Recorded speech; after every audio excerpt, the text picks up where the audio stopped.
Yeah, yeah. I got one left over. Oh. Sweet. So. But,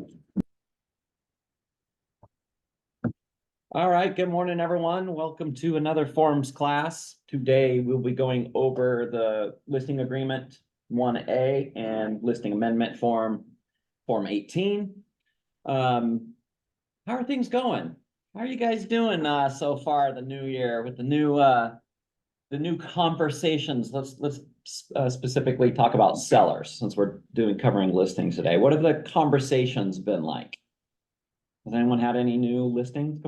I had old ones. Old ones that needed amended? Yep, and so I just kind of explained that there were some legal changes on the first, and there's a new pamphlet and just an updated form that I need to send you and have signed. And then, hope you don't mind, but I used your video Oh. link to YouTube. No. And so as like so kind of explains like a link for video below that kind of explains why. Just as like a secondary like explanation. So thanks again for. Oh, you're welcome. Yeah,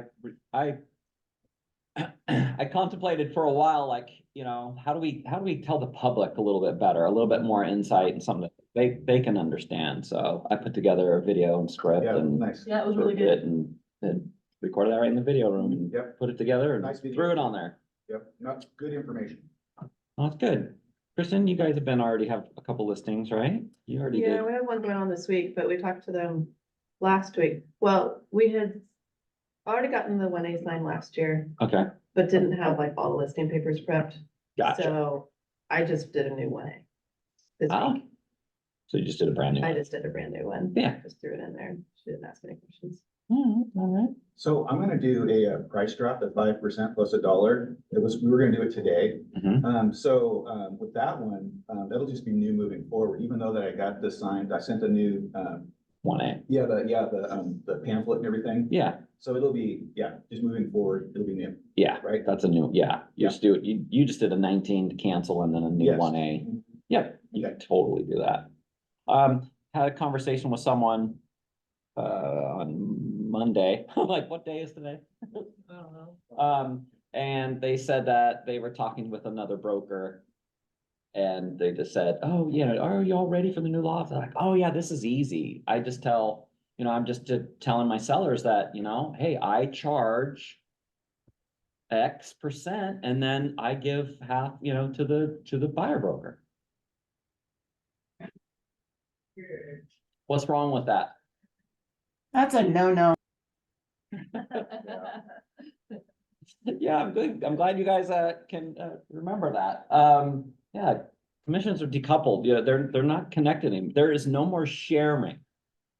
Like, it's not, you are not supposed to say at all in any way, shape, or form that you are charging something and you're sharing it to the buyer brokerage firm. You're not supposed to be saying that because that is over and the law's changed and that is no longer the way. The right way is to explain, talk conversations with the seller on what's a good incentive that you want, that you would like to offer. What's an incentive to attract the buyer brokerage firm? And now that buyers are required to have a contract with their brokers in order to even get not only agency, but even to receive buyer brokerage services. And that's why it's called a buyer brokerage services agreement. What if a seller asks, well, what's standard? Because we can't use words like standard. Tell them it's not standard. There is no standard. Yeah, There is what you no need to say standard, is but there's here no is what the standard. comps Have been offering. Can you There's- say in my experience, I've seen? You're teetering. I think the best thing to say is there is no standard. In fact, that's in bold language on the new form. It literally says there's no standard. You need to be comfortable and confident on expressing what you charge for your services. Now, let's just have, when you get down to the section for what's to offer for an LOC, right? Or excuse me, for the buyer brokerage for the SOC, then you can make statements that, hey, here's what the other comps, here's what they offered for incentives. And you really need to make sure you're saying that, that language, that it's an incentive to attract more buyer brokers because it offsets their buyer brokerage services agreement so that the buyer will be responsible to pay it. So that's pretty much the best way that to have the dialogue. All right, let's go ahead and kick things off. I do have one chat. Oh, yeah, just notes. All righty, let me share my screen.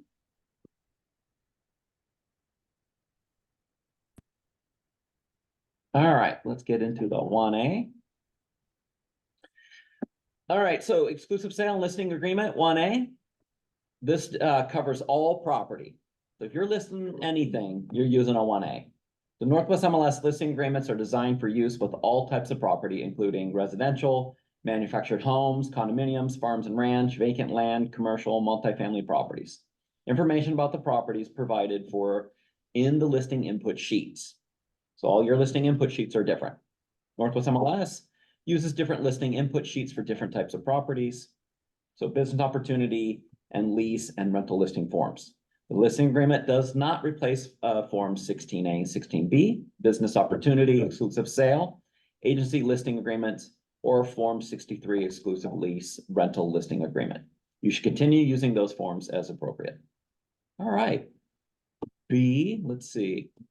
I know Kristen's got eyes dilated, so she won't be reading. Mr. Hayden, you want to take the next? Form 1A versus Form 1B, the difference between exclusive sale and listing agreement, Form 1A and the exclusive agency sale and listing agreement 1B is whether or not the owner can sell the property without the payment of compensation. If you use Form 1A, the owner must pay compensation even if the property is sold direct, not through you.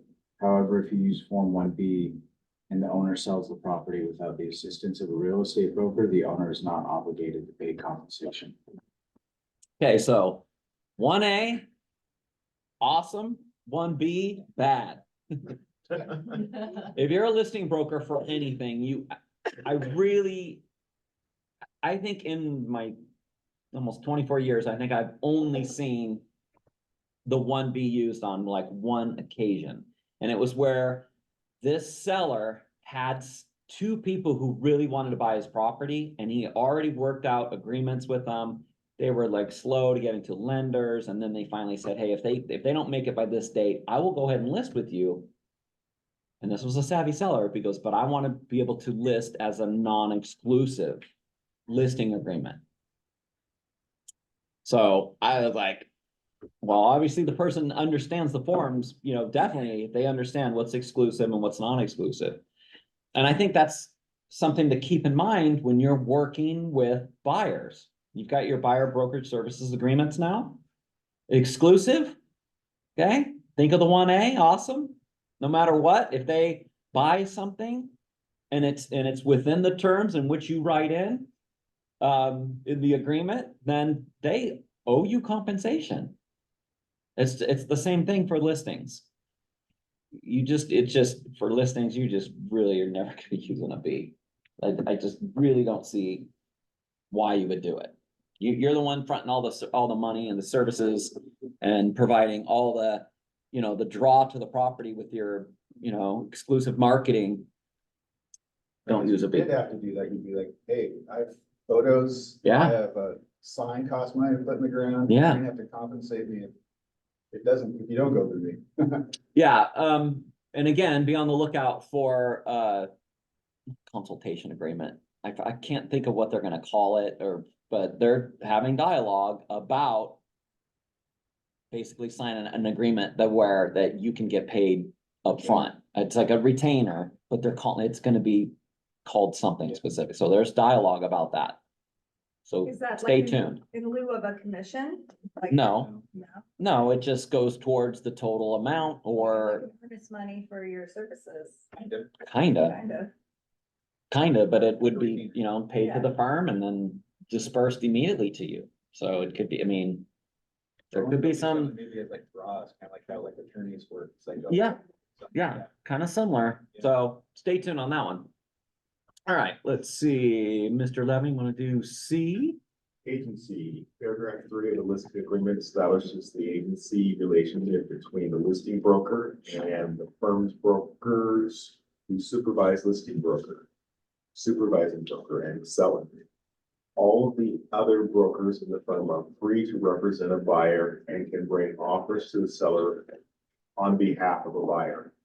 Paragraph 4B provides that in such situations, the seller's consent to any supervising broker who also supervises a broker who represents a buyer, acting as a limited dual agent.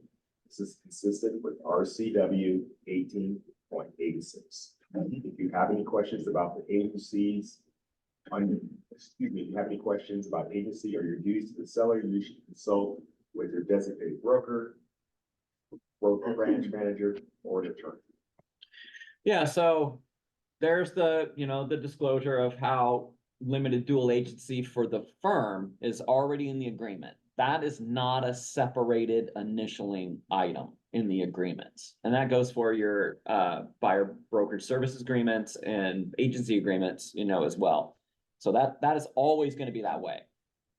When the clients now, are going to agree to allow limited dual agency, whether it be a buyer or a seller, those have to be separately initialed now. So that is how it is always going to be. For those of you that have been amending your straddling transactions and you're working with a seller and you're like, why am I having, why do I have to do a Form 18? Well, because it's a new law that the limited dual agency is supposed to be disclosed and that they have that opportunity to acknowledge it in writing. So if you're not doing limited dual agency, don't have them initial it. You don't have to. It's literally, you're just getting the form filled in for the 18s, for your previous listings for those straddling deals. And you're just having the client initial the form and you're explaining to them, hey, the law's changed. It's not even, we don't call it dual agency anymore. It's actually now described as limited dual agency. So that's under the RCW. And since we're not doing, limited dual agency anyway, I have to at least show you this and make sure you're giving them the new pamphlet. So that's the one thing, you got to make sure that you have done.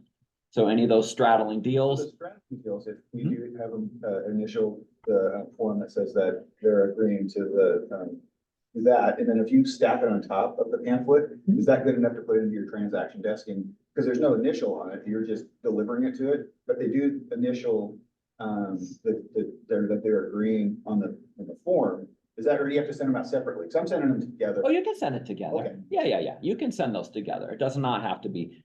Yeah. Because there's no signature line on the pamphlet. Correct. Yeah, you absolutely should. I mean, realistically though, you're supposed to be delivering, you got to remember the law states that you're going to give that pamphlet in your introduction when you first meet with a client. And the same thing goes for the buyer broker services agreements. Those are not supposed to be signed when you're sending an offer. That, I promise you, that's the thing that the Department of Licensing, literally voice their opinion about, when they're going to be doing these audits, that they will specifically be looking for when those agreements were signed. What if you have a non-exclusive signed at the beginning? Oh, yeah. And you turn it into an exclusive at time of. Absolutely nothing wrong with that. Yeah. And that's going to happen. You're going to have occasions where, you're going to start out with someone because some people are going to be like, what do you mean? I want to see a house. I just met you at the open house. You can't show me the house down the street without signing a contract. That doesn't, it's going to be very putting off for some people.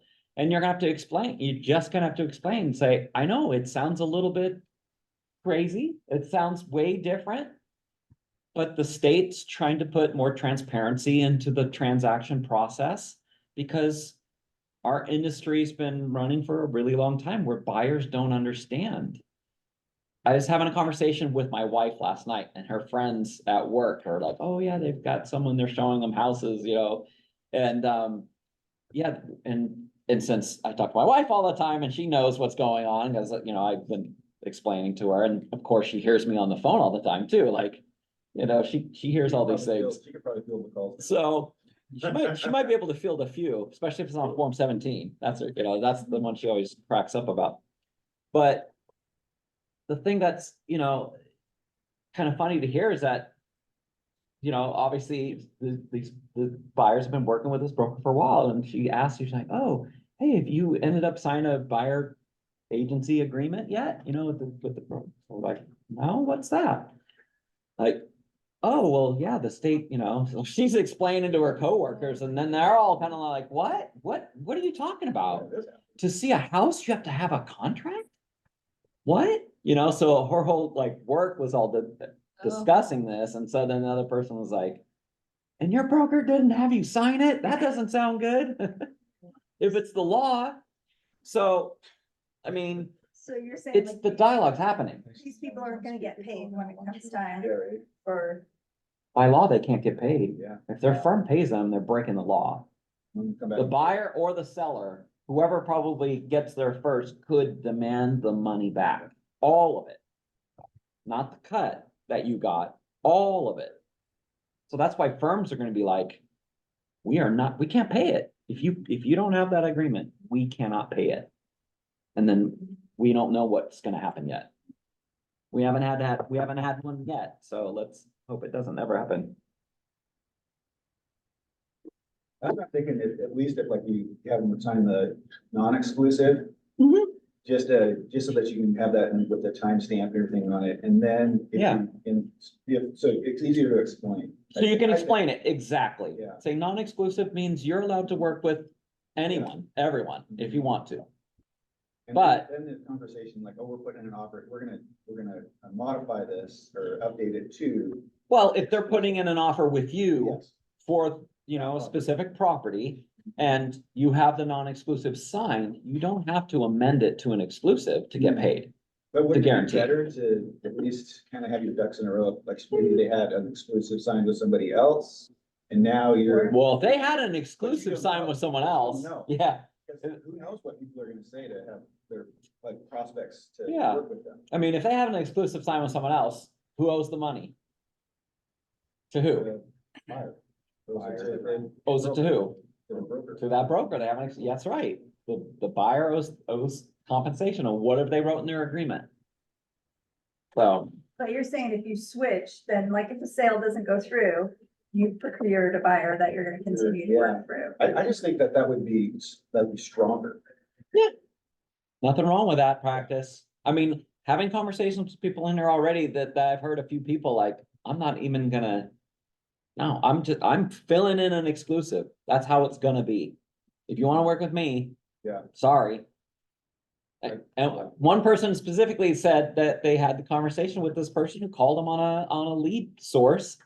And said, hey, not a problem. I will be, I can show you this house, but I wanted to give you a heads up, the laws have changed in Washington. And upon any other properties, I'll have to sign a contract with you by law. I cannot show you or provide any other brokerage services without one signed. It's the new law this year.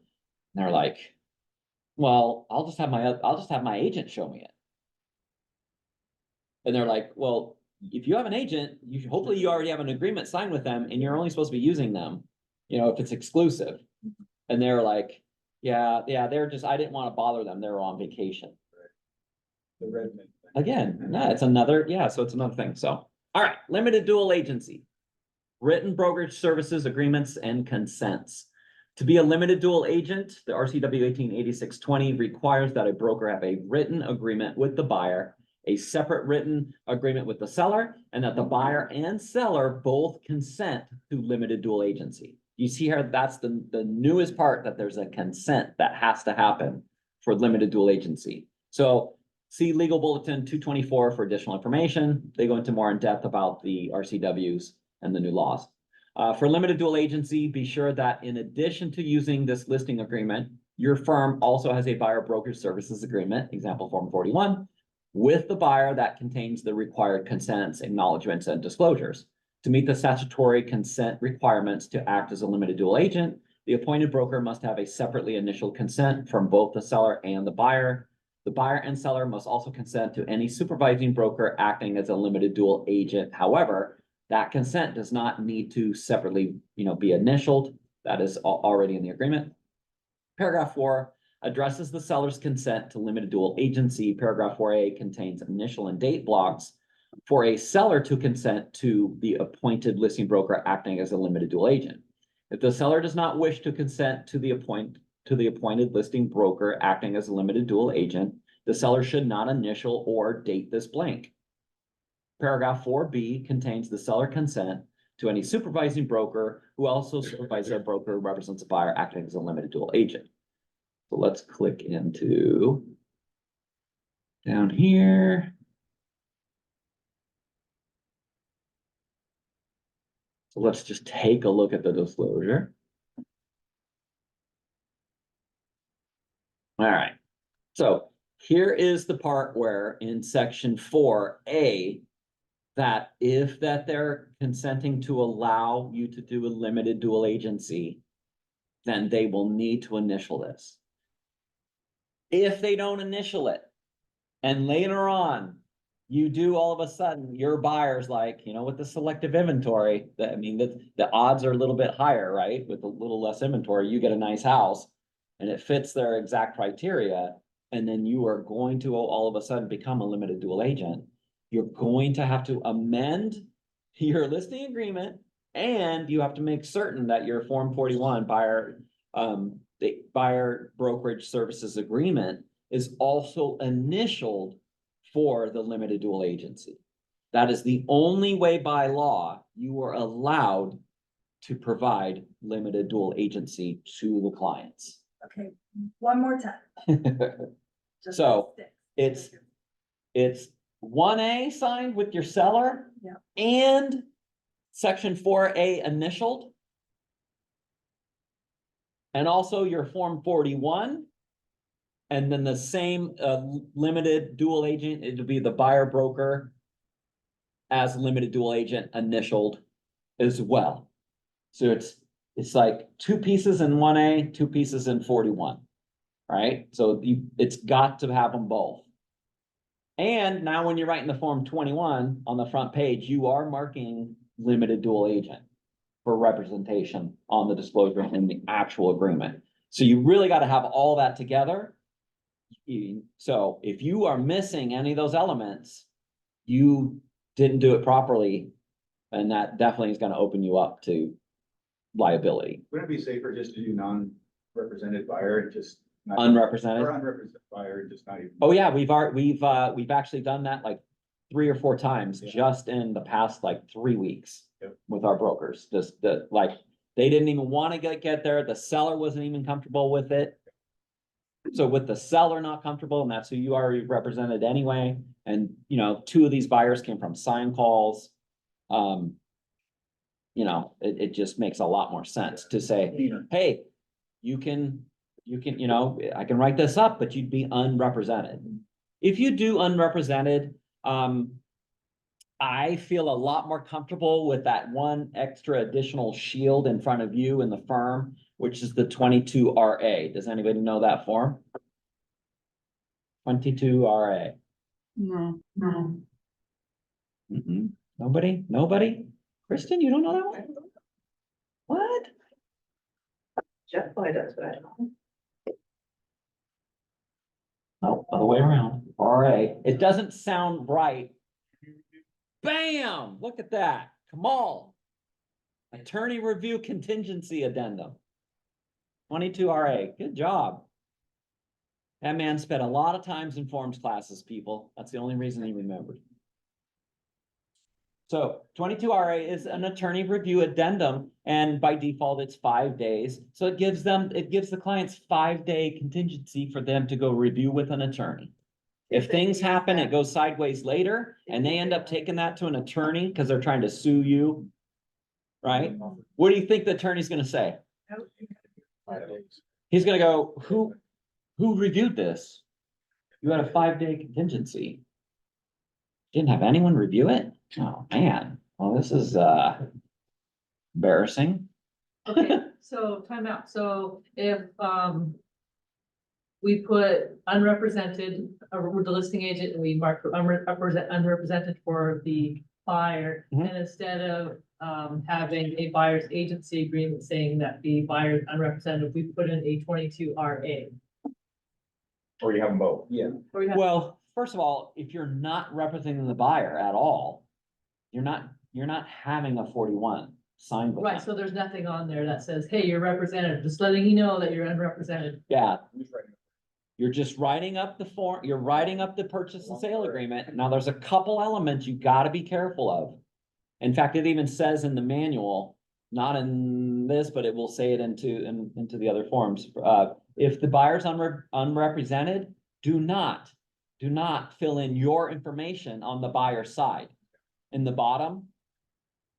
Because that is very confusing to a client, and an attorney can easily say, oh, they thought they had representation. It says, who's the buyer broker? Oh, your name. Oh, who's the buyer brokerage firm? Your company. I just wanna make sure communication is clear with those buyers. Yeah, So, and but you do have to give the buyer one thing. What is it? pamphlet. Mm-hmm. Okay. Have to give them the pamphlet. and probably if it's like a very first time home buyer, you might wanna maybe refer that off instead of, You always have the option to refer it and get paid on a referral, but do not forget about the new law. Now that if you're getting compensation from any party, it's gotta be disclosed to your principal. Make sure that, you do that. What do you think that's gonna do to referrals? No, only in the event you're representing, a client. If you're just getting a referral, you're not providing buyer, brokerage services at all. There's no agency there. Then you totally can receive that. But in the event that you are the listing broker and you're giving agency to that seller, buyer's unrepresented at the moment, and then you hand it off to another broker and they, yep, I'll represent them. I'll give you a good referral fee because this is obviously I'm getting handed a client to Yeah. write it up. So in that event, you are getting money. If the money's coming around in that circle and you're in that circle with agency, you have to disclose to your principal who you represent that you are also getting paid a referral. Is there a form for that, or you're just like, You could put it into a note, well, I guess you could put it into give them a copy of the referral. Nothing wrong with that. Forgive me, my brain's just taking an extra moment. So if I say, Laura, take this person, here's the referral paper, so Mhm. I'm not gonna deal with it. But in there, it still needs to be disclosed to someone that I'm getting paid for that referral. Mm. No, you're saying. You no. yourself, no. See, you're not are you providing agency services? Okay, so Do you have only if agency to a principal? You're not representing anyone. just- You are just giving a referral. Okay, okay. Yeah. Or turn it around, you're receiving the referral, right? You are receiving that referral. Yeah. You're not providing any services. So that conversation doesn't have to be had No. with the buyer No. or seller. No, because you're not representing anyone. You're passing off that client. But if you were representing one of those people that's in that circle, then you would have to disclose to them. Would you be representing if you were referring? Well, you are representing. You're representing a seller or something, right? In that example we gave. You just think of it this way, right? If we're trying to create complete transparency and money is being exchanged and you're in that same circle of listing broker, seller, buyer broker, buyer. And in that circle, there's additional funds that are coming to you in the firm. It's got to be disclosed. That should be the part where you're like, oh man, I got to disclose this. And I think the easiest thing to do is just send them a copy of the referral agreement. Could that change some conversations with your seller? It might. It could. Be prepared, right? But if they understand, say, hey, look, in the event that we tried to get the buyer to, sign this up, write it up as unrepresented, And when we get to the unrepresented part in this agreement, it's gonna get really clear. There's still a lot of brokers making mistakes in this section, still. I mean, it is confusing, especially since they've changed things up, so. Let's continue. Before you move on, Yeah. so it sounds like to summarize, best practices, just don't even have your seller sign those optional signature blocks on the 4A. Maybe, I don't know. It just Unless- really depends on the Unless conversations. we're planning on, like, if there's a high likelihood that we will want to do a dual agency. Well, you just never know at the beginning. Yeah, you'll know, yeah, Yeah. it's really hard to say. Better just get it instead of having to come back and try to chase it, I think. Would it be?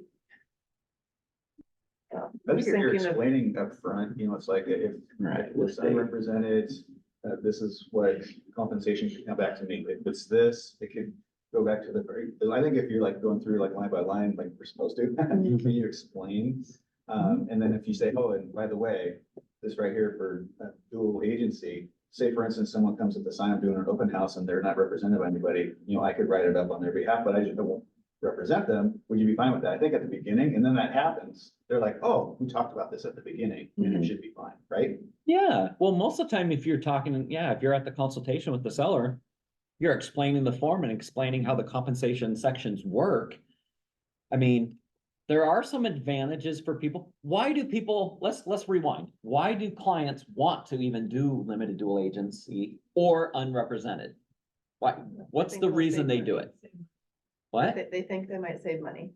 They think they can save some money, or in the event that you're in a highly competitive frenzy market, sometimes they think that's the only way they'll win. Because, I'll just go directly to the listing broker, right? This is a strategy.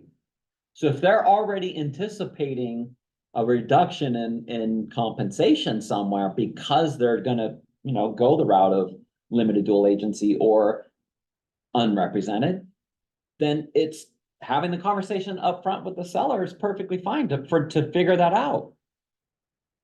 Right? Because the reason that the people do it, because they expect it, most of the time. So there's nothing wrong with doing it either way, but just remember, in the event that you're like, you select something really low and you've made the agreement with that, the only way you're gonna be able to change that later is to amend it with the 18, which we'll talk about, after we get through this one. So just walk me through, are we setting like a price if we're gonna do that limited dual agency, if we're gonna write it up? Yes. So we're setting that ahead of Yeah. time. If I write it up, it'll be an additional $1,000 just for me to write that side that I won't represent or whatever. Yeah, Whatever that is. whatever. Mhm. I think it's better to do it at the beginning too, than to chase it. Well, it's definitely harder once the agreement's signed already. You have an agreement. So, all right. But have it signed, but then gotta represent them as unrepresented buyer, right? Yeah, or that, yeah. All right, let's see. Tony, you wanna hit E? Sure. This date, paragraph 5 allows the listing firm and the seller to choose the date the property will be submitted to the MLS as an active list date. The list date must not be more than 90 days after the listing agreement is executed by the parties. In many listings, the parties may decide that the last date will be the same day or the day after the listing agreement is executed by the parties. This provision allows the listing firm and the seller time to prepare with the property for sale. This might include cleaning the property, making repairs or improvements, staging the property, taking photographs, preparing promotional materials, and otherwise readying the property for the market. You may not use this time to give the listing firm a head start in finding a buyer, as the listing agreement and the WMLS rules strictly prohibit such action. In addition, this provision prohibits both the listing firm and the seller from promoting or advertising the property in any matter whatsoever before the listing is submitted to the NWMLS. This prohibition includes, but is not limited to, the yard or other signs, flyers, websites, emails, texts, social media, mailers, magazines, newspaper, open houses, previews, showing or tours. This includes both promotion and advertising to consumers and other brokers. To help the seller understand the importance of this limitation, the listing agreement includes the seller's acknowledgement that exposure of the property to the market through a Northwest Multi Listing Service will increase the likelihood that the seller will receive fair market value for the property. Please refer to Legal Bulletin 198 for more information about this issue. Yeah, so the number one way that most brokers get in trouble, or they get in trouble from their sellers doing it, is social media. Social media is the one where people constantly, hey, everyone, I'm at my new listing, getting ready to go live, and next week or next month, call me. Yeah, it's over here in Fairwood. You guys are gonna love this. It's probably super good. Just call me. Like, those are the ones constantly people get turned in. Last year we had, unfortunately, one person who got hit with a fine with it, and it was $2,000. And they took 1,000 off if the firm gets no other penalties of the same, of penalties at all in the year. So we have 1 year on probation. So they held off 1,000. The broker had to pay $1,000, added on their billing for the fine. So I saw someone last week on the John L. Scott Open House page. Oh. It was Bradley Hanson. Mhm. He was saying that he has 2 new listings coming on. Anyone wanna? he's trying to get people to help for open houses. But You is can do that. Is that still soliciting? No. That's on our private group. I was like, is that free advertising? It's not. Okay. That is totally fine within the firm. If you're trying to help get other brokers to hold them open, Okay. that's 100%, because that's in a private page. It's not open to the public. That's only open Got to Kent and Because, Renton. but that almost is like kind of gray though. It's like, if I have a new listing coming on, I'm like, hey, I have this new one coming on next week. I know you had some people, It didn't say anything in there about Yeah. private conversations. Yeah. so, Pocket listings. yeah. So so it sounds kind of gray, right? It's fine. The Okay. Northwest MLS is not gonna be like, if they did that, they would go after everybody. I mean, there's nothing you can do. Yeah. But on social I see media, the social media. one of my all the time. one of my agents got called Not out. here though. Yeah. One of your agents got what? Called out. Yeah. For free advertising. Oh, yeah. All the California. All the time this happens.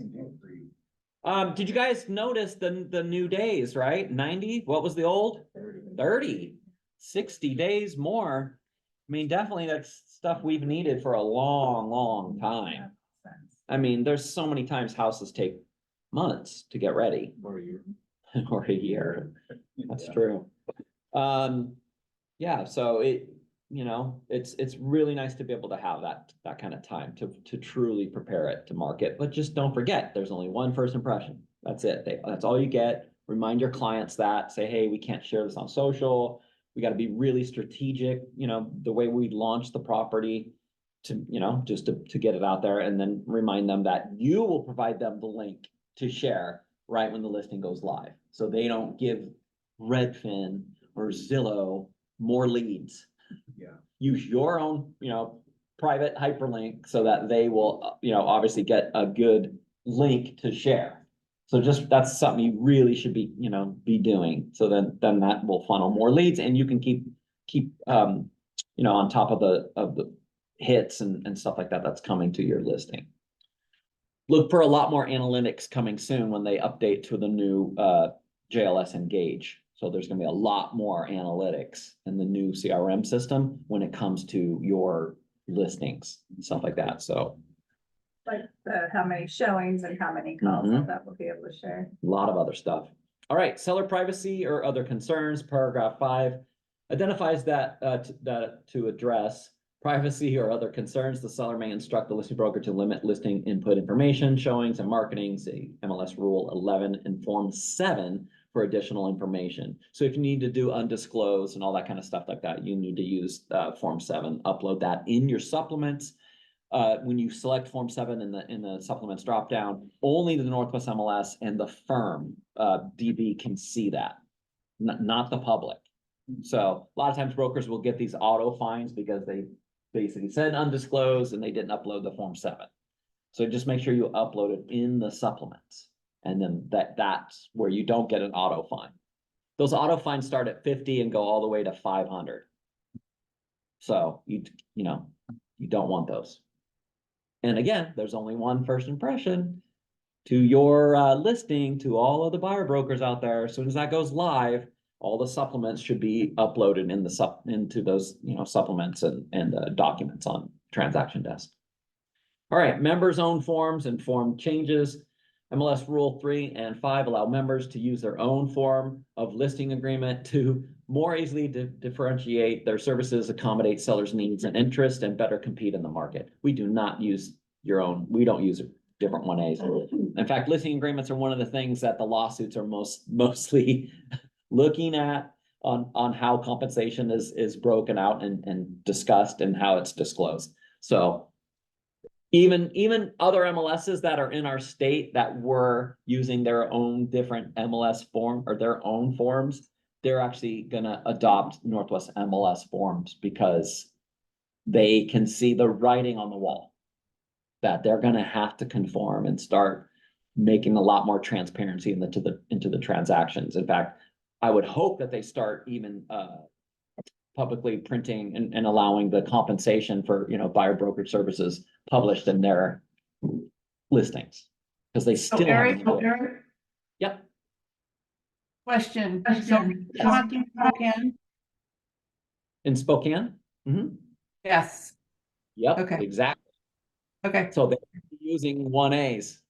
In fact, it's a form that they'll be used. In fact, they're gonna get free Northwest MLS membership for a year to allow them to have access until they can get things figured out, great, which is unique. So cool stuff. yeah, And that's the Form 1C for them. All right, payment of one compensation. Paragraph 7C of the listing agreement provides that if a seller within a certain number of days, 180 days is the default after the expiration of the listing, sells the property to a buyer who learned of the property through the efforts of the firm, then the firm will be entitled to the compensation in the agreement. This is known as the tail provision. In the past, the listing agreement provided that if compensation is paid to another member of the MLS in conjunction with such a sale, then no additional compensation would be payable to the first listing firm. This one compensation rule protected sellers from having to pay compensation to multiple firms for the same sale. Unfortunately, some sellers and buyers use the one compensation rule to unfairly deprive real estate firms of compensation. For example, a seller might identify a potential buyer through the efforts of the listing firm just prior to the expiration of the listing. The seller would allow the listing to expire, then hire a second firm to handle the transaction for a nominal fee. When the first firm sought to recover its compensation, the seller could rely on the one compensation rule to defend the first firm's claim. To avoid this injustice, the form now provides that in that event, a buyer is identified through the efforts of the listing firm, and the property is sold to that buyer within a certain number of days, 180 days is the default, of listings expiration, the first firm is entitled to its compensation less any compensation paid to another listing firm. So basically, you find a buyer, the buyer's like, yep, we want to write this up, we love this house. And the seller's like, nah, I don't know. And they know that the listing's going to expire. They're like, nah, I don't want this. No. And they're off by $1,000, like, what's going on? This doesn't make any sense. And then the day the listing expires, the next day, they allow someone else to represent the seller. Seller's like, oh yeah, this person will do it for $500. And then the total compensation was $20,000 that would have been your compensation. They pay that listing firm to represent for this buyer. We could go after the seller. He would owe $19,500 still in the 180 days. So they've updated to make sure sellers don't, basically abuse that tail provision. So there's more language in there to help protect us. Distressed home reconveyance, for the sake of time, we're gonna skip that one. And then listing input sheets, obviously, those are all those. MLS input, if you're using them still. I don't know. They still will input if you want. Not a big fan of that, but you can do it. All right, assistance filling in the blanks. We got the seller, real estate firm, property address, city. County, zip code, listing term, expiration date. Okay, this is the listing term expiration date. Please do not write the exact same day you're signing this agreement. Used to see that mistake happen a lot. Just people get in a hurry and they're just like, oh, what's today's date? Yeah, oh, here it is. Made a mistake once of making that the same as my listing date, Yeah, and it Or got that. inputted, and then and it the expired. next day I had like emergency phone call from Jeff, like, wait a minute, what happened? Yeah, mistakes can happen. So yeah, just be careful. This is the date and effective date all the way until this date that the listing's good for. So 6 months is about your typical listing, you know, vacant land, luxury, kind of commercial thing. Usually those are a year. So we try to get those. And don't forget, put the date. Okay, agency, got it. Seller acknowledges right there. They've got the receipt of the real estate brokerage in Washington pamphlet. Listing broker, this is your name. Your name will go in number 8. Here is that limited dual agency disclosure in writing for initials. Now, here is the list date. This date cannot be more than 90 days. So, you know, when is this going to go live? Have the dialogue. That's exactly when this is going to go live. Here's the fair housing disclosure. If that date changes. If that date changes, Form 18. just a Form 18, yep. Even if it's early, you know, sometimes people like put it super far out and they get done early, same thing, Form 18. Or if you need to extend it again, I mean, and sometimes things happen and permits come up or something and some remodel, and the next thing you know, you're months behind. Or you got your septic report and you need a new. All that. Yeah, or replace a tank. Add that. Here's the fair housing disclosure. First page gets initial. Now here is the compensation section, and we really need to break this down. So please pay attention to this one. Especially Zoom people too. Let's really watch this one. All right, so compensation. Seller acknowledges that there are no standard compensation rates, and the compensation in this agreement is fully negotiable and not set by law. If during the listing term, seller sells the property and the sale closes, or the sale fails to close due to seller's breach of the terms of the purchase and sale agreement, seller shall pay compensation as follows. Listing firm compensation, okay, is a percent of the sales price or a flat dollar amount. All the compensation fields should be entered as a percent of the sales price or a flat dollar. Listing firm compensation, insert the amount of compensation that the seller will pay to the listing firm. The very first thing is, what do you charge? What do you charge? You're the listing broker.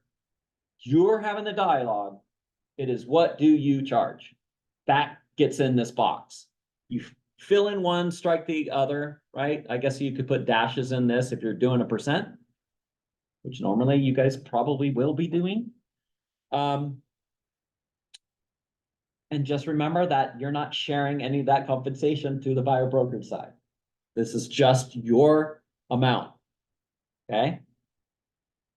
If the buyer is not represented by a buyer brokerage firm, the listing firm compensation shall be percent of the sales price or a flat dollar amount.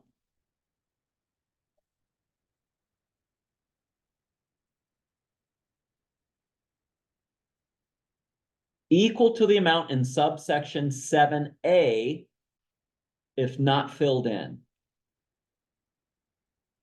What amount is, what are you going to put in this? So this is where the dialogue needs to happen with the seller, that, hey, if we get an unrepresented buyer, now my full compensation is going to be X. It is not the same as this. This box typically is the only box in all of this that is not, that is doubled, right? Typically, right? I mean, if you were gonna say you're gonna have an unrepresented person, then that's typically the only one that you're gonna be usually doubling your fee. If you do have it lower, don't forget that it'll be lower, but it's a total. Do not forget it's a total of what you're going to get. If you need to amend that, then you must use the 18. I had a conversation with someone already this week, and they unfortunately put in the same amount that was in line 53 that they put into 56. When you do that, that's it. That's all you're getting. There's not any additional funds. And here in this actual agreement, they were contributing towards some closing costs and stuff. There was actual payment happening. So now you're taking money from yourself even more so, you know, so you really got to be careful in here that this is the only box that it's going to be the total of when you get the unrepresented buyer, that it's going to be a total. All right, questions before we move on to the next section? So if you were to, like, pay some of that towards like closing costs, would that just be on the compensation form or you? 41C, yeah. Okay, Mhm. so just how we've been doing it. Yep, same way. Buyer brokerage firm compensation. So this is gonna be the amount to a cooperating member of the MLS. And this is what we're calling the incentive. This is the incentive section for the seller. Say, okay, seller, let's have a conversation now about incentives. What type of incentive would you like to offer to the buyer brokerage firm? So that's how you need to present it. It's not that you're sharing what's going to be in this. You're not saying that ever again. That's gone. Can we also use that time to then explain that if the buyers aren't able to pay their buyer agent, the house may not be shown? You can't say that. Can't say that. Mm-mm. How is there any way to say? Well, maybe if there's no incentive at all, there's two elements you need to explain to your sellers that in the event there's no incentive offered. And the seller has that right. They can say 0. The first thing they have to understand is that they are eliminating all veterans from purchasing their home. How long before that's a lawsuit? I don't know. Veterans are not allowed to pay the buyer brokerage firm compensation. We have heard of an incident where they raised the price and the seller agreed, hey, if you raise the price, then I'm fine with adding the incentive. So they did that, huh? Yeah, as long as it appraises, gotta appraise. So you gotta have dialogue of, you know, with that, with the listing broker if you're in that situation, but the veterans are prohibited from paying it. So you essentially are eliminating veterans from buying your home. Okay. Question. Yes. So let's say the seller is still willing to pay the buyer's agent, their veteran, but they don't have to increase the home price or anything like that, but they're still willing to compensate or provide incentive. They don't need to change anything in the verbiage for that? Well, if you're raising, remember, if you're changing the compensation at all, you have to use the 41C, right? You might have to show the buyer's agent. It doesn't say that you have to, but some savvy listing brokers may, in fact, I already heard this once, that there was some buyer broker who had a 5%. Sorry, but that's what, I mean, that's exactly what the conversation was. It was a percent of very high amount on what they were being paid by their buyer. And they said, no, send us a copy of the agreement. They wanted to see it, and they did. They were charging the buyer a high amount. And they said, yeah, no, we're only gonna, the seller's incentive is only gonna stay at this. They felt that that was enough. What are the usury rules for commission? What is the what? The usury rules, what the maximum is that you, because I know that there's laws where you're not supposed to charge more than X amount. As if it's like 12% in the state of Washington, right? Yeah, there's something I that's, think it's. yeah, Usury. yeah, I'd have to look it up. I don't remember. Maybe it was 10 or Yeah. 12. Yeah. No, I think maybe it was 10. Okay. I think, a long time ago. Yeah. All right, so remember that is the incentive, right? What is the seller willing to offer as an incentive? The second element, so I said the first one's VA. The second element the sellers have to understand is in the event they are not willing to offer any incentive at all for the buyer broker's firm, then they have to understand that now in the buyer brokerage services agreement, that they have an option now that's new this year, that they do not need to, they can filter the seller's listing. They can decide to show it to the buyer or not to show it. Previously, before the law, we were required to bring all listings to the buyer's attention, regardless of what the compensation was.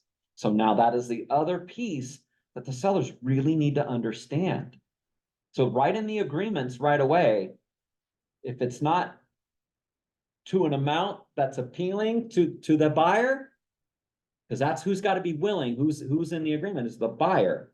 If the buyer's not to an agreement that they don't want any listings that don't offer at least X as an incentive, they're asking their broker to not send them those listings, to filter all of them. So you could definitely be prohibiting your home to be exposed to a larger pool of buyers by not having an incentive. And the best way to show them is here's all the comps. Here's the comps, here's the incentives they offered. Seller, you decide, what would you like to do? That's the best way to handle it. You are not saying averages, here's the average, here's the standard. You cannot use those buzzwords, those are gone. So for our CMAs, are we gonna be able to filter that out like that? Man, you know what? We tried to get Cloud CMA to do it, but they can't. Cloud CMA is not just a Washington Yeah. product that's, used across the US. I And guess it could be, unfortunately, like, when you're sending it as an attachment or something, you could be like that. Yeah. Comp one, comp two, comp you these are what the can, yep, compensations you are. can actually, you can pull compensation as one of the fields. So that is a field you can add to additional Oh, fields yeah. to search, but just print out the full comp, just print out the full printouts of the agent, printouts. So maybe. And highlight all the Maybe SOCs. do our CMA, the cloud-based one from John L. Scott, and then maybe the other ones on top, stack them on top. Yeah, or just bring them separate. That's what I did. I just printed them out, stapled them, and I highlighted all of the SOCs and the sellers themselves, and there's 3 sellers, they literally took that information and they said, let's just look and see what everyone offered. Let's write down, 0, 1, 2, 2.5, 3, 3.5, 4. They just did that. They went through and mark, and they just did that and they said, oh, this one has the most. So these other comps use this compensation as an incentive to draw more buyers to them. Yeah. And we're not too high, we're not too low. We feel like this is fair. That was exactly the conversation. Smart. So they were like, yeah, we want to sell. Yeah. Did they show? Just out of curiosity, did they look at how much How long- higher? yeah. How much higher? Yes, I have one engineer Okay. in the group and he had, can we see these, I want to see this listing. How long did it take to sell? And it did had a higher number. It did. And he said, look, so I definitely don't want to be skinny on the incentive, Eric. Yeah. And they made that decision. But it was informed, which Well, is the whole. Also, I think with compensation, it's gonna depend on what market we're in. In the seller's market, like with filters, Oh, yeah. it would show 0 when it was total seller's market, And then when it kind of switched a little bit, you're starting to see compensation come back up on the, like, sellers. I Yeah. think it'll be kind of similar, like, with, it'll be kind of ebbing and flowing with whatever market we're in, I think. Yeah, no, it did. There was one listing in that list I gave them, and I actually gave them more comps of what was just in my full CMA. I gave them the full, like, 1.5 mile radius of everything. You want that Not kind of wet, just, both. yeah, I gave them the bulk to give them a little bit more of a sample to let them, like, kind of like, to look at everything, to see what's happening in that marketplace around where the subject property And we're gonna was. need to be smarter with this now because of all these changes Mhm. to, like, show, like, buyers and sellers what's actually happening in the market. Yeah, no, absolutely. All right, so there's that one. The next is if the listing broker represents both seller and the buyer as a limited dual agent, percent of the sales price or dollar amount equal to the amount in subsection 7B if not filled in. So it's if the listing broker represents both, okay? So don't get confused in this one right here in B2, because if you do, this is the separate amount. Because you see it says the listing broker. So listing broker will be getting this. Buyer, or excuse me, yeah, listing broker is getting this much, buyer broker is getting this much. So it's separated out. So if you are being a limited dual agent, those are the amounts that are already predetermined. So they're separate. Separate. The only one that is not is unrepresented buyers. So unrepresented buyers is the only one of those boxes that you are adding more to, if not probably doubling. Okay? That's the easiest way to remember when you're filling this in. Huh? Only box. It's the only box. Okay, so section B, we're not adding anything, but each line or whatever, each amount is filled out to. Each amount is filled out and filled in.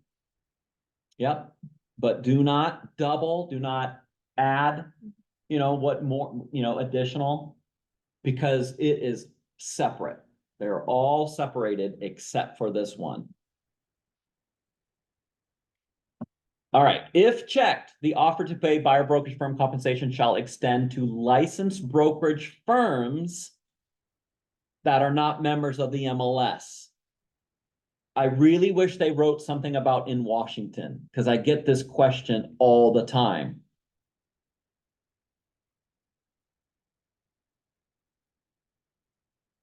See, yeah, they didn't even say it even into this section. I don't know, maybe I'll ask Jeannie if they'll amend this, because I constantly get this. So does that mean if someone from is licensed in Arizona, that they can just write up a I deal asked here? that. You did too. Yeah, no, someone literally just asked me this like last night. Wow, using Arizona? Arizona. Wow, that's what I use. So, That's an RCW that they can't. yeah, they're not licensed in the state, so they cannot give agency to someone they're not licensed in the state With to. somebody that's licensed in the state of Washington. Yeah, so this is, typically, probably someone in Spokane, someone in, Vancouver, or up north and, towards Bellingham. Or a commercial broker that. Commercial, Yeah. yeah, commercial is definitely a different animal. That one, like, your license, you can actually I'm just do going, stuff. I'm reading it right now, so TBD. Yeah. I'll let you guys- I like that. All right, let's look at this one, okay? So unrepresented buyer, just to get more clarity in this.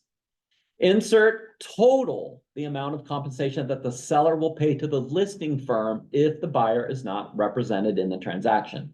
Note, this means that the seller will not be paying compensation to a buyer brokerage firm. For example, if seller agrees to pay a total listing firm compensation of $1,000 when the buyer is represented, and $2,000 if the buyer is unrepresented, then the blank in section 7A2 would be completed with $2,000. Let's see, did they say? Yeah, insert the amount of compensation the seller will pay to the listing firm. Insert the amount of compensation, if any, that the seller will pay to the firm representing the buyer, which is a buyer brokerage firm. So there it is, very, very clear for how compensation works. And then there's the tail provision we talked about. Cancellation without legal excuse. If a seller cancels this agreement without legal excuse, seller may be liable for damages incurred by firm as a result of cancellation, regardless of whether seller pays compensation to another licensed brokerage firm. And then additional consent, seller consents to firm receiving compensation for more than one party and to sharing of compensation between firms, provided that any terms and amounts offered to or by firm are disclosed as required by RCW 1886-30. There is the section where if you're in that circle and you're getting a referral fee out of anything in that circle, it's got to be disclosed. And the easiest way is to your principal, whoever you're representing, and you're getting a referral fee from somebody else, right? Then show them a copy of the referral.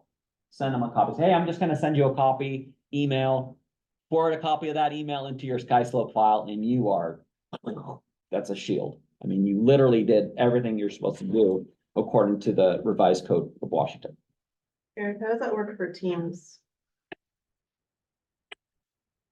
Do you need to disclose? If you are an agent, if you are disclosed that you will have representation and you're on the team and you are representing, then yeah, it's, if there's So if additional Josh is funds. listed- If Josh is representing the seller. Yep, Jeff, our buyer's agent, is representing our buyer, that's separate.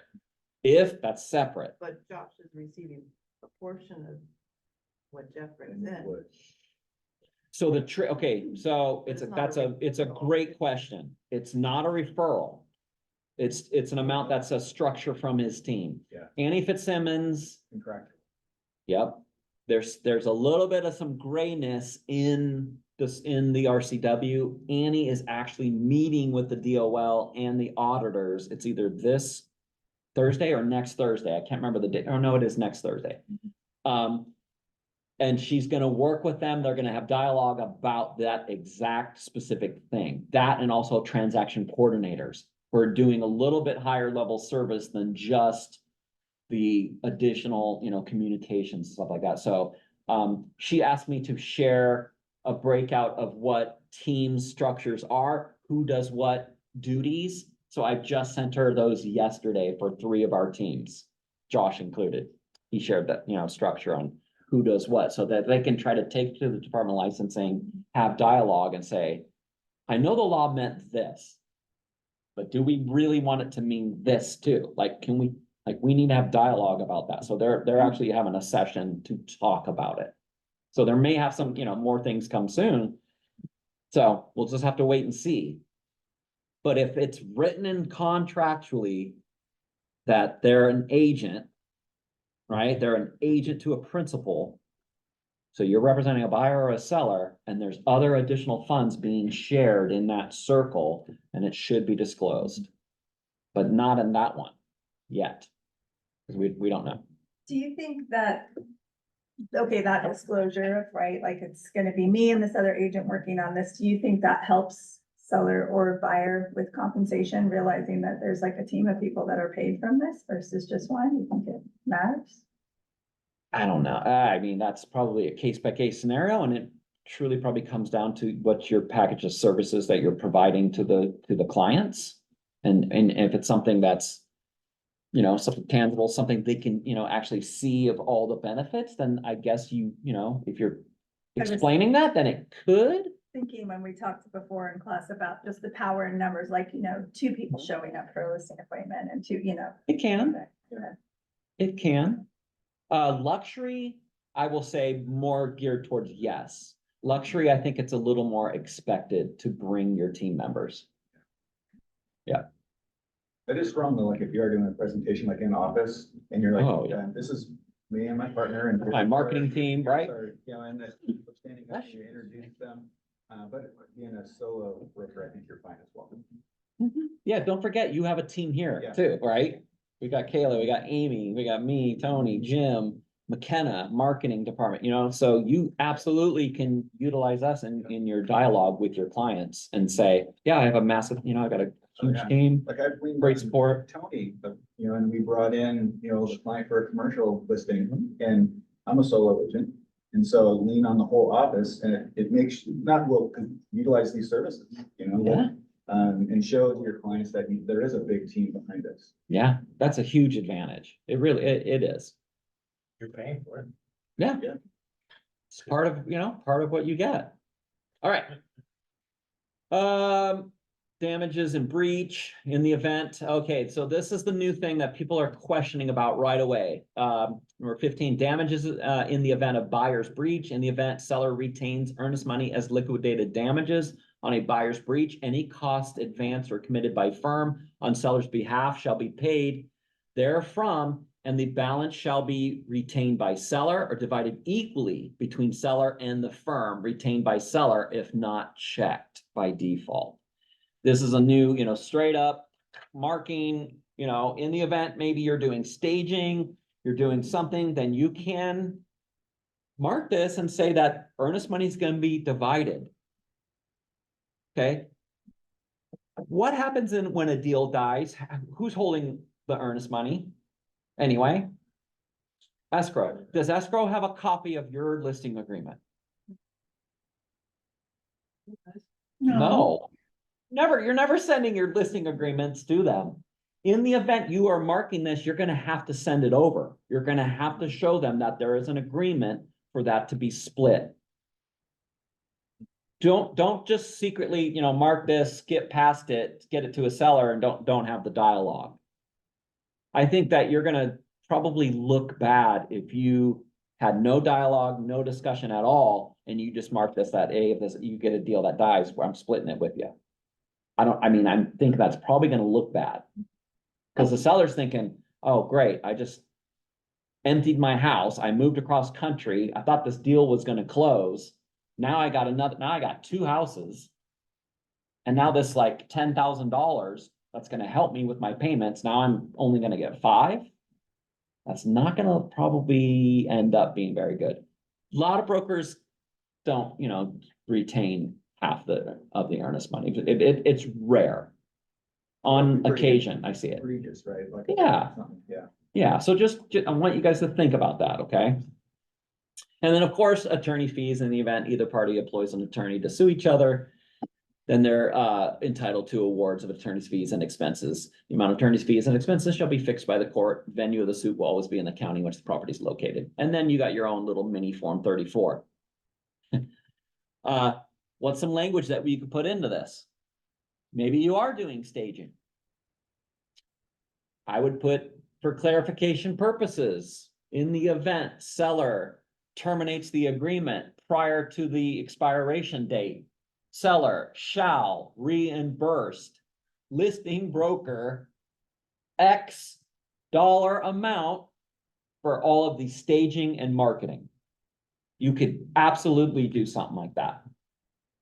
And there's nothing wrong with that. I think that could be expected. Staging costs have gone like through the roof. I remember way back in the days, like, oh yeah, for $900, you can stage the whole house. Like, oh, $800. Like, oh yeah, that's awesome. It used to be that cheap way back. Now they're big. Yeah, I think remember hearing one quote, like someone said it was like $14,000. It's almost 4,000 square foot house. Yeah, right. Yeah, that's. Right? We're not even a membership. But paying that kind of money, I mean, you guys, you're upfronting that money. I'm perfectly okay with you writing language like that.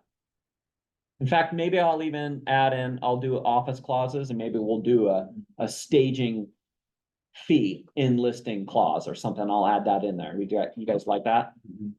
Yeah. So if they did like market rate plus, what happens? So then does General Scott just go after the seller? No, you gotta remember, John Scott's Wow. using House Oh, Amp that's now, right. third Yeah. party, so literally the seller would owe them directly. I mean, that's part of the reason why the company Got out. got out of that. I mean, the market changed completely. So high risk, we still have a handful of these listings of where the seller hasn't paid it yet to the company. And one of them sounds like it may end up becoming a lawsuit. or they're gonna have Would to just be a lien their house, Yep, yeah. which is sad, but. Because they're saying, oh no, our broker told us that, yeah, that they're remodeling the house for us. Yeah. Nice try. All right, let's jump into Form 18. Here's our amendment to the exclusive sale and listing agreement. Use this form for amending, extending, or adding to the listing. Extensions. Although you can use listing status report form MLS Form 19 to extend a listing if the listing has not expired, Northwest MLS recommends you use this form instead. If the listing has expired, you must use this form or use a new listing agreement. Okay, so the old rule, the rules to the manuals before was like, no matter what, Form 19 was really the instructions to the input only. You were required to use a 19 and an 18. That's how it always was. You're actually supposed to have been always using those. So if you're amending the listing at all, just remember you got to use that 18. All right, let's see. Maria, you want to read C? Get a water. Northwest MLS rules. Northwest MLS Rule 3 requires that all of the provisions in the Northwest MLS Form 1C must be incorporated into the members listing agreement. Note that the provisions are also contained within Form 1A. The required provisions include definitions, list date, compensation, multiple listing, service, property, condition and insurance, seller's warranties and representations, fair housing, and attorney's fees, which address concerns of buyers and buyers brokers. Accordingly, those provisions may not be modified by the amendment to the exclusive sale and listing agreement, Form 18. Oh, yeah. All right, assistance in filling in the blank. Here's the listing agreement date. Right, so this amends whatever date you had written on your original listing agreement. That's what goes here. Between the seller, listing firm, John L. Scott Inc., concern of the property listing number, MLS number, commonly known as, here's the property address, county, and zip. So first things first are the easy things. It's the term extended. You're extending the listing to this date, or you're amending the list price. Then you just used number 2. List price is amended to whatever that dollar amount is.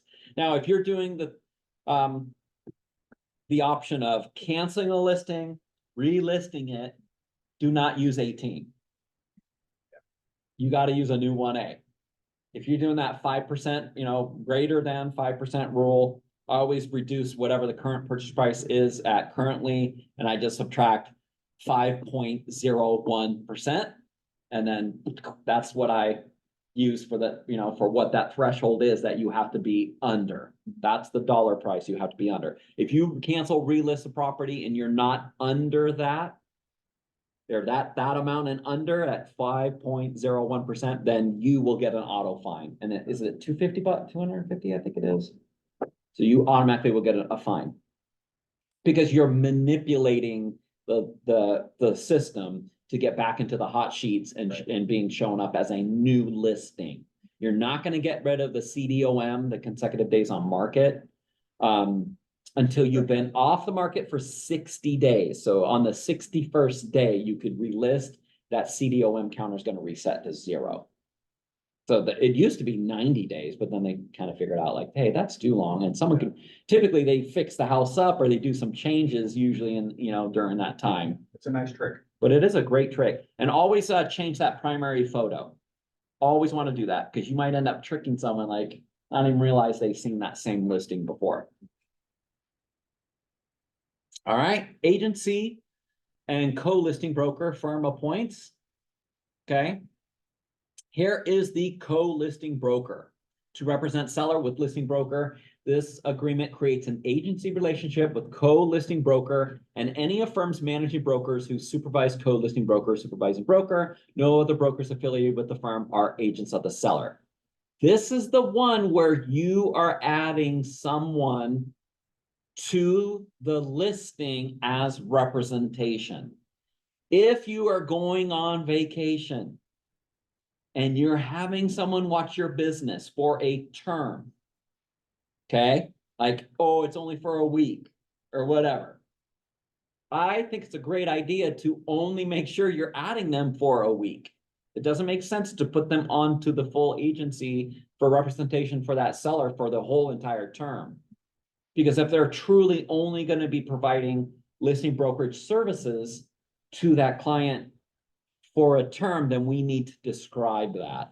So you would mark this box, and I'll use Hayden's listing. Levin's going to cover him for the week, right? That he's gone on his vacation. So Hayden would mark this box. He would write in Levin right here. If we put Levin Brink, go down and go to the other, mark this box and put, for clarification purposes, co-listing broker shall only provide services for the week of blah, blah, blah through blah, blah, blah. That's it. So you can make it where it's described as only a term. And the co-listing broker, you can even put like co-listing broker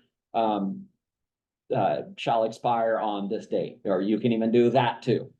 What's the benefit of that? Well, it's covering, it's truly the disclosure of what's happening, right? Because if they're providing brokerage services, because you got to remember, this goes for any client now. Like if you're providing real estate brokerage services for a principal, for a buyer or a seller, you have to disclose it in right. It's got to be in a contract now. I got a question. So in Matrix, can we add after the fact a co-broker in there and then you can remove that? I don't even notice if you could. Yeah, you can add a co-lister on it. So don't forget. So there's a lot of confusion in this. A lot of times people will say, oh, I'm going to add a co-lister, and I just add their name into the Northwest MLS.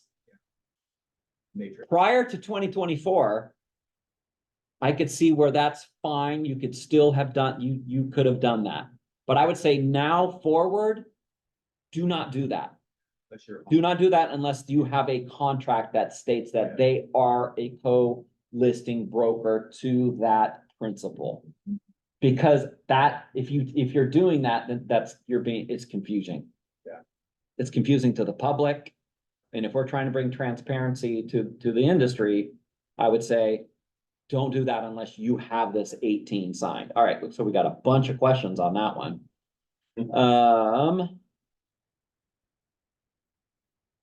Oh, that's just the action items by the AI. What would those duties consist of? I'm assuming you are still in contact with seller and any interested parties. Definition broker services. Well, showing properties. If you're representing a seller, contacting the seller, talking about contracts, talking about how the showings went, having dialogue about strategies to get more clients in, that it's true agent duties. Okay. You're working the listing. You're communicating to the seller. Dialogue about potential offers and what's been going on. That is considered duties. If you're calling to check in, and say, hey, we had 5 people show up to the open house, just wanted to pass that on. That I would say is not quite brokerage services, right? Does this extend into a pending transaction? Like what if you're babysitting a pending transaction for? Yeah. Somebody? So- Absolutely. Even if it's pending, if they're providing real estate brokerage services. If you're doing a 35R. Yeah, you're signing 35R, having dialogue about, oh, well, you can go get a roof bid. Here's some contractors, and like you're actually providing real estate services. Yeah, that's a good point. How does it apply to the transaction? Transaction coordinators right now is still in that part of that gray area, and that's another one of the things that Annie's talking with the Washington State, DOL about, is that there's some blurred lines, assistance too. There'll probably be an addendum for that eventually, right? I don't know. I guess we just gotta wait and see like what's gonna transpire from that. So as of right now, from a brokerage standpoint, are we telling agents not to have their transaction coordinators write things for them? It's okay for them to write addendums. Okay, They're sending on behalf. they can send it on your behalf. It's really in the case of the dialogue. Like, what is there dialogue going on with that TC to directly the client? Usually not. Most of the time that you don't really see that. They're not calling, oh, hi, this is so-and-so's transaction coordinator. Okay, we've got the 35R here. It looks like the buyers are asking for you to do this, and this. I would suggest that we do, see what I'm saying? That's typically not the way it is. Usually transaction coordinators or even virtual assistants are saying, you give me the language, we fill it in the form, we send it to your client. There's no communication that's happening usually there. If there is a TC that is having dialogue, I would say that is not blurred. That's not, I mean, that definitely is them providing real estate brokerage services to the client. And that is more dangerous. Especially if they're not licensed. Because that's another thing that came up during the DB, the designated broker debrief with Annie. There's some DBs in that group that were asking questions like, we have a TC who's not licensed and they're communicating with the client, they're doing forms with him. She's like, yeah, that definitely should not be happening. No, think about the Jonas guy. I'm just thinking out loud. Mhm. Maybe it's a sidebar, but when they introduce themselves, they're like, we're part of Tony's team. That's okay. That they're doing. I guess it's implied, but that's an Andy question. Yeah, I mean, again, it's all gonna come down to is it dialogue as a broker? The broker dialogue is completely different from a transaction coordinator or a marketing person or what, they're the ones having the direct conversation with the client about negotiations, strategies, your knowledge about, how to handle situations, giving services, that way. I think it's pretty. As long as you keep your transaction coordinator in their lane, it'll be okay. Yeah, because the law was never meant to disrupt that. But there definitely, I mean, Annie even said, there definitely is some people out there that are breaking the laws, for sure, and they're too far over in a different lane. You're welcome. All right, here is the same limited dual agency. Now, in the event that you did not have, in the 1A, maybe the seller in the beginning was like, no, I really don't want to do limited dual agency. So you left it not checked and there's no initial there. Now, all of a sudden, things change. Maybe they're on the market longer and all of a sudden one of your buyers is like, this is the perfect house. Now you're gonna have dialogue and you're gonna have to get this initialed by your seller. Okay, and the buyer brokerage services agreement must have this same section to be initialed by that buyer. So that's the only way that limited dual agency can happen in the state of Washington. And this is the form you're giving to clients that crossed over. Yes. From last year. Yeah, any straddling deals to where you had a listing agreement, right? The previous listing agreements did not call. It was dual agency is what it said before. And there was no separate initial, and then now it's, being changed to limited dual agency. You just. Yeah, you don't have to sign, you don't have to have them initial a section, even if they're not doing dual agency. It's just you have to be able to let them see that this number 4 is now an item that is going to be disclosed to them, and that they have the option to initialing it to an agreement of that. So that's why you had to get it. Is there a way in transaction desk to make a signature optional? Like send this to our client and say, hey, read through this and decide if you want to or if you don't want to. Yeah, Like, I think to agree I think to- there is. I was looking at God, the old one, I know the old one, you could do that. I'm trying to remember. They're not signing any of this stuff. They're just submitting. This is the only thing they're showing. Well, I'm just saying, if you wanted to like give them the option. You could. There was optional, I know for sure. Used In to the be. old version of transaction desk, there were optional and the ones that required. I was looking the other day and I didn't. Yeah, find I it don't easily, remember. but if I it's- can show you, it's still there. Is Is it still there? There's two checkmark, one is option Yeah, but for the initials, I know that the boxes, for the boxes. but initials, can you do that? If you put the box as an option. We'll check right after class. We'll do it. Okay, now this is the thing that is different. This is not into the 1A. Because here is now section B for co-listing broker, also as a limited dual agent. So if initialed below, seller also is going to consent now to the co-listing broker and the supervising broker acting as limited dual agents in the sale of the property to a buyer that co-listing broker also represents. Seller acknowledges that as a limited dual agent, RCW 1886-60 prohibits co-listing broker from advocating terms favorable to seller to the detriment of the buyer and further limits co-listing broker's representation of seller. So now you've got a additional separate initial for if that co-listing broker is also going to be a limited dual agent. So now, in the event that you're on vacation and you do have a co-listing broker, and maybe later on, maybe you didn't have this initialed the first time, all of a sudden, while you're on vacation, Levin does such a good job at the open house, a buyer's like, hey, I would love to work with you. You're great. He signs an agency agreement with his buyer. Now the buyer's like, I want to buy that house for the open. I decided I think that is the best option for me. I want you to represent me for this. And then all of a sudden I was like, oh, wait a minute. I'm actually a co-listing broker for the listing. The seller didn't agree to me being a limited dual agent as a co-listing broker. So now now we got to go back and have dialogue with the seller and get this section also initialed in the event you're going to be a limited dual agent as the co-listing broker, limited dual agent. Could you also remove the co-listing broker at that time? You mean in the event you already had that initialed? Or didn't, but decided, but like, I'm back from vacation or I can handle the deal from vacation, so we're gonna remove you as the co-listing broker so that it's not. So probably good sign. Yeah.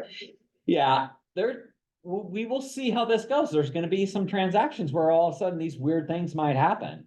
You know, that's gonna be thing you really gotta pay attention to is, okay, how are we gonna work through this? If you already signed it and you agreed to be in a co-listing broker, now you're an agent to that seller. You're an agent to that seller. Your buyer all of a sudden, loves this listing. Right away, you're gonna have to have dialogue with the buyer, like, I'm an agent to this seller. I'm also now an agent to you. We're gonna have to do some work here to get this figured out first. Maybe before we write this deal up, because you may want to separate that, and you can do that. Would be, When in doubt, over. Yeah. disclose.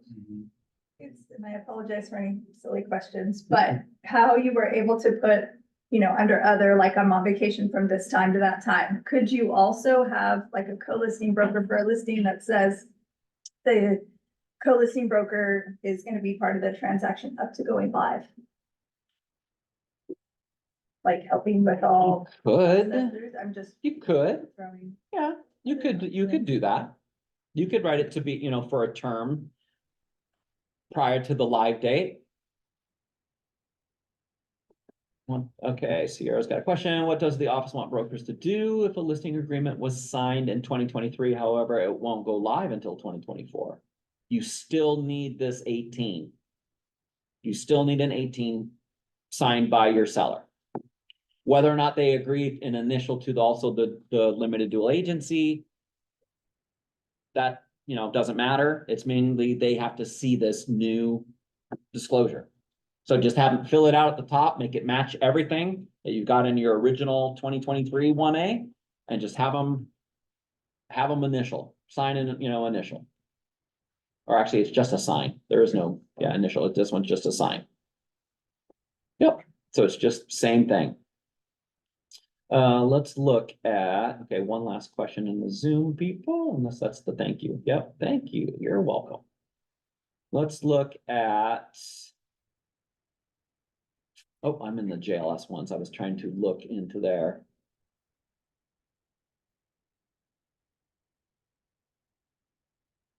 We're a couple minutes over, you guys, but just wanted to look at.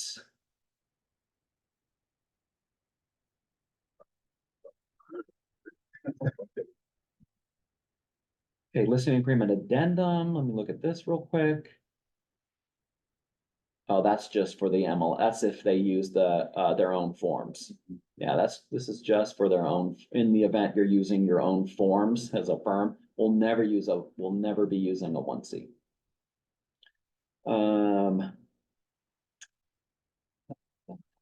I wanted to check one last thing.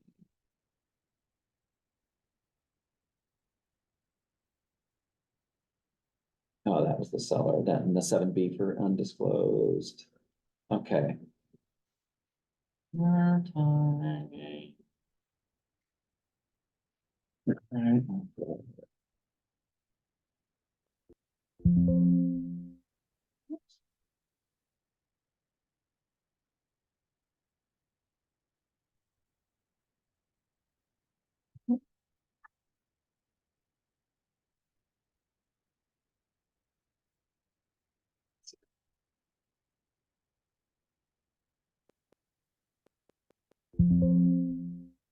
Cancellation, I thought there was a cancellation.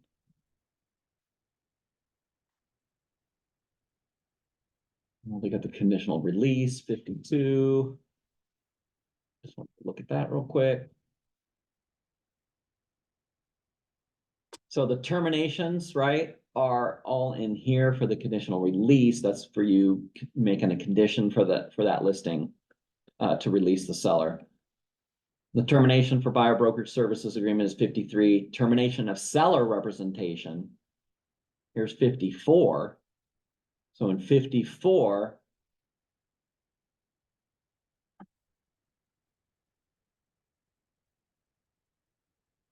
no marketing, sale to identified buyer, Form 47 between seller and firm for the sale of the property to buyer is hereby terminated. That's for the Form 47 direct. That one's different.